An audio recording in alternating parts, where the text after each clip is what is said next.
and welcome to Joy in Our Town. I'm your host, Lorene Tanaka. There is a dangerous bug called Heartbleed that still puts many at risk. And here with us today we have Bo Monday, and he is the Director of Information Security at Hawaiian Telcom. Thank you for being here, Bo. Oh, it's great to be here again, thanks. What is Heartbleed? So Heartbleed is a code name for a bug that was introduced in a software component that is widely used on the internet to secure communications. So the component's called OpenSSL, and it's a component that companies use on their websites to make sure that the traffic is encrypted. Oh. So it's widely used on bank websites, on e-commerce websites, things like that. Anything with sensitive information. Yeah, so okay. About 2/3 of the sites on the internet use this particular software component. Mm-hmm. And the bug was introduced about 2 years ago during an update to the software that added a feature. And it wasn't programmed properly, and so for about the last 2 years it's been exploitable in order to get information unencrypted from these websites. So it's at risk. People that have it have been at risk. Yes, these websites have been leaking information that should have been encrypted. For about the last 2 years. It was fixed in April of this year.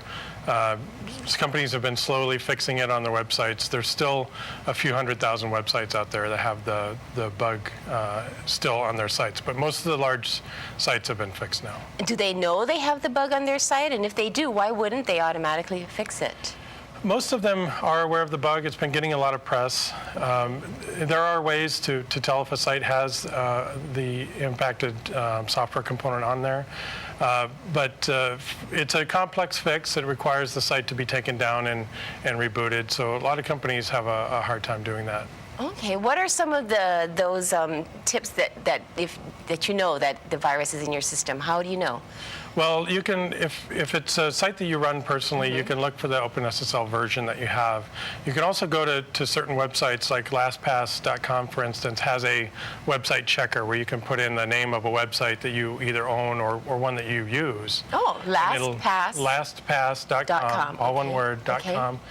And you can just type in the website that you're interested in. It could be yours, or it could be something that you use, like your bank's website, for instance. And it'll tell you if that site was or is vulnerable and what you should do about it. So if you're making internet purchases, would that be a good idea to go to LastPass and check out their site before you start typing in all your credit card information? Sure. The websites that were impacted are widely used. Websites like Yahoo, for instance, they were impacted by the bug. Facebook, Twitter, Pinterest, a lot of the very popular websites had to fix this bug because they use this software component. So when Yahoo was infected, did that also affect their emails? Yes, their email system was impacted by this bug. Yeah. Oh my goodness! Yeah. But they fixed it since then? They've fixed it, but it's important that that consumers go and change their passwords, because that was one of the things that could have been exposed while these sites were infected for the last 2 years, or subject to this exploit for the last 2 years. Hackers could have gotten in there and gotten passwords and other information. So it's important for consumers, after the website's been fixed, consumers go back and change their passwords. Oh my goodness. So we have to go to our password directory of 500 passwords and figure out which one that was. Oh my gosh. Yeah, and this is a good time to kind of talk about password hygiene. Yeah, let's talk about that. The reason I even brought up LastPass is they're one of the most popular password managers, and the ones I personally use. Oh, okay. But it's a tool that allows you to generate secure passwords and to store them for you. So you don't have to remember what the passwords are. It'll generate a new password when you sign up for a website. Okay. It'll generate a username and password for you and store it securely in the system, so that you don't have to remember your password. But can we trust that? It's pretty safe. I mean, we've had all these other places that say, come, you can leave your things with us and we'll take care of it for you, and all of a sudden, boom, it's out in the world. Sure. So this company, and they're not alone, there are other companies that do this, but this company, their sole revenue stream is this password manager. So they take it very seriously. They don't have the decryption keys. Those stay with you. So you're giving them your passwords, but they have no ability to decrypt them and use them themselves. So I'm an information security expert, and I use LastPass. Okay. And that's another thing, is that when you use a password manager like this, LastPass, for instance, will go through your password vault, and it'll tell you the sites that you use that you need to go through and change your password as a result of Heartbleed. So And then you can just systematically go through those and change it. So how does this password manager work then? So we give them our passwords for all the different sites that we're on, and if we forget one, do we go to that password manager and say, I forgot my password for X company? So ideally, for password managers like LastPass, and there's another one called 1Password with the number 1Password. Okay. And another one called KeePass, KeePass. They generally have browser plugins, so as you're surfing along the internet, if they see a login page and they have a password and username pair stored in the vault, it will autofill that in for you. Oh, okay. And so, also when it detects you signing up for a new site, it detects that and it offers to store that information in the vault for you. So if you use the browser integration functionality, it's very seamless, and it's when you sign up, a little pop-up will come up and say, would you like to store this information in your password vault? And you say yes. And then every time you go to that site from there on, it will fill that information in for you. And the beauty of it is you don't have to use the same password. The system will generate a generic random password for you. Oh, okay. And you never even have to know what it is because you're never typing it in. The system is putting it in for you. So you can have different passwords on every site, which is ideal. What happens, I mean, just really on the extreme, what happens is all of a sudden the password manager site goes down? So most of the password manager sites allow you to keep an offline copy on your computer. It uses the same encryption technology. It's just on your computer instead of out on the web. So they have ways to kind of take that back us up a little bit there. Absolutely. So sometimes when we're on there and we're creating passwords, you see this bar that says weak, strong. What does that mean?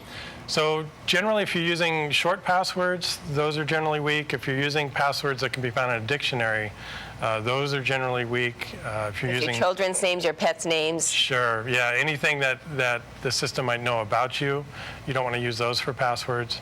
Also LastPass and the other password managers as well will go through your list of passwords and will tell you which ones they consider to be weak and inadequate. Okay. And so it'll generate new strong passwords for you if you want to go through and change your passwords. Okay. And it's also important, even though a site that you use is not impacted by the Heartbleed bug, if you've used that password and username at a site that is susceptible to Heartbleed, then the hackers, if they got those credentials, they're going to try those credentials everywhere that you might go. Okay. And so even though another site that you use isn't impacted by Heartbleed, those credentials might still work for that site. Oh, okay. So that's another reason why it's really important that you use different credentials for every site. And a password manager like LastPass will help you do that. Okay. Now, I've heard people use password phrases. What is that? That's also a really strong way to generate a new password. So most systems now, you can put in whole sentences instead of just a password. They used to limit you, right? They would say 8 characters or 16 characters or what? Hardly anybody does that anymore. Most sites now you can put in 256 characters, really long passwords. So we encourage the use of passphrases now, which is whole sentences with spaces and punctuation and everything. And those are extremely hard to crack. So you could put in a password that says, "Will the Mariners ever win the World Series?" with a question mark.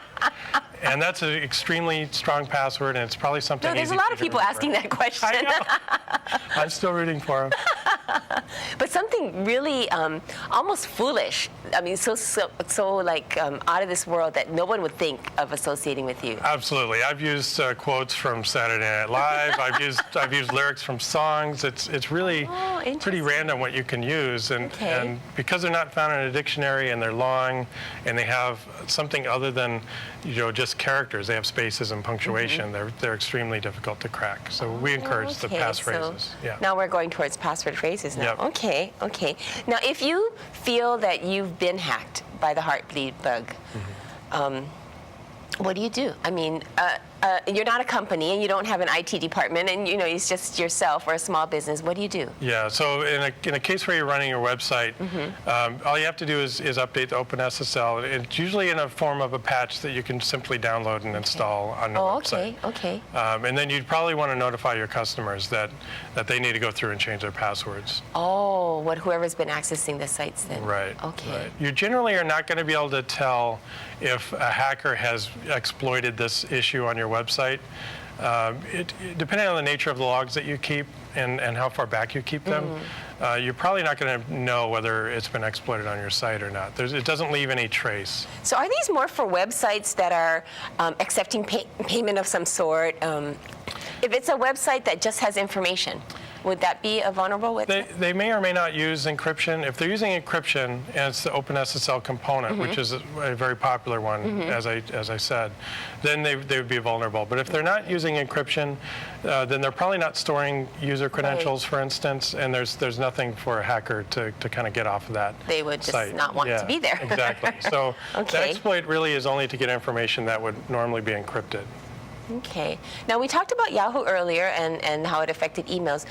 Just curious, we do so much on our cell phones today. Which is more vulnerable, using emails on your cell phone or emails from your desktop? Well, there's certainly exploits on mobile devices now, but they're not as common as on computers. So computers, just the vast variety and volume of malware and viruses that are available on computers makes them inherently more dangerous. But smartphones, as they become more powerful, they are small computers in their own right. Yeah. They do have their own challenges. So you need to kind of use the same security concepts and safeguards. So there's antivirus, for instance, for smartphones now. The same kind of password hygiene that you use for your regular computer, you should also use for your smartphone. Okay, but if people thought that they had virus protection on their desktop, they bought virus protection thinking they're safe, why didn't that virus protection protect them from being hacked? So antivirus now only protects you from about just under half of the malware that's out on the internet now. So a lot of the malware now uses obfuscation techniques that will change their malware so it can't be detected by antivirus. So antivirus is becoming less and less effective, unfortunately.